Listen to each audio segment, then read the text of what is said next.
In search of longevity. 12B! Hi guys, and welcome to a new episode on this channel. Today we will talk about In the Search of Longevity. So how about we get started? Now, let's say that I can live 1 billion kilograms. And each kilogram is 1 year.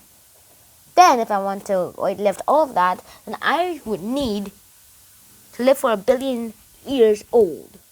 And if my genetics allow me to live 1 billion years old, then I will become a billionaire. Not a billionaire, not a money billionaire, but I will become a billionarian. I will be rich in a way.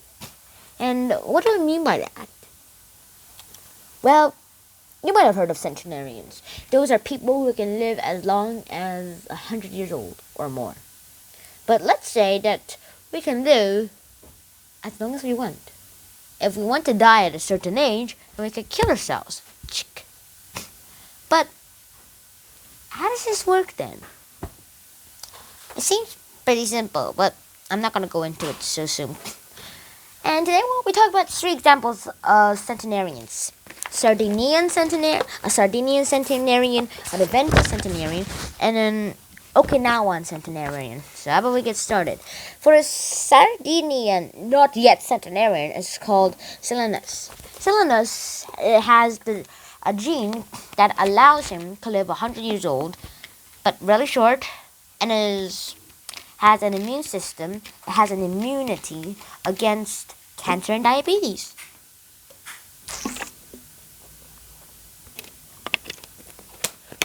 Well, that's what people think. But however, everybody does think, and there is a high possibility that Silenus will become a centenarian, even though he didn't become one yet. He is now 75 years old, and by then he has a 5-month-old grandson, who he loves a lot. And then the Adventists. And there's this woman called Marge Jetton, who is 101 years old, and she is a centenarian. She is part of the Seventh-day Adventists, and she always goes to Adventist church, where it forbids smoking, alcohol consumption, and foods that are banned in the Bible, such as pork. It also bans other meat consumption, caffeine consumption, and a lot of spices. And then, just like that, a lot of things seem to be out of order. I mean, centenarians, is that even possible? Well, none of your friends might be centenarians, but it's possible. It's already possible. It's already happened. And the only thing she have eaten was that beans, soy milk, tomatoes, fruit have developed a less risk of cancer. It also shows that they love a lot of bitter foods, such as they also have 4 servings of nuts every week, and they do not eat that much red meat. In the end, a lot of people tried to do this, but they found it really hard to quit eating meat. So, how do we do this stuff? That is for you to learn about. But this is as far as I know, that they don't eat a lot of meat. Now for the Okinawan. There's this woman called Ushi Okushima.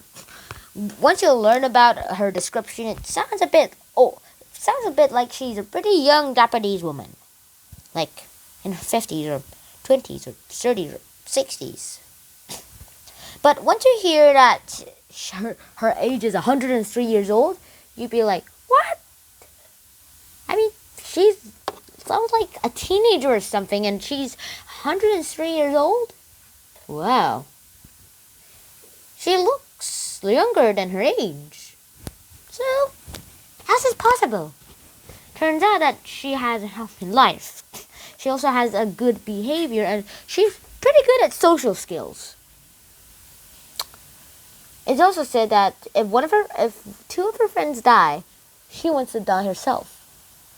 So that kind of makes sense. It's like her life is chained up to her two friends. Add the ages up, boom, you get her age. So how does this literally seem to happen? It seems that this is impossible. So why do we even need to care about these centenarians? Well, why we care about these centenarians is because that if we learn their secret of living to 100 years old, then we might make some kind of potion or something, or some kind of chemical, and we can gobble it up and become centenarians. We can become centenarians eventually.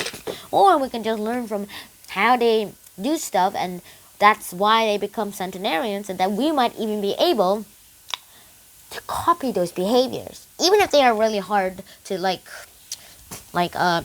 quit a few things like addictions, as the Adventists might say, like meat addiction, quitting meat eating addiction, and even spice consumption addiction. This is far as we can go into this video. For more information on centenarians, you can just search them online on trusted sites. This is where I'll end this episode. If you enjoyed this episode, please like, share, and subscribe to the channel. If you haven't already, click here so you will subscribe to the channel, hit the bell button so you will be notified whenever I upload a video, and I'll see you in the next episode. Shunhan out. Peace.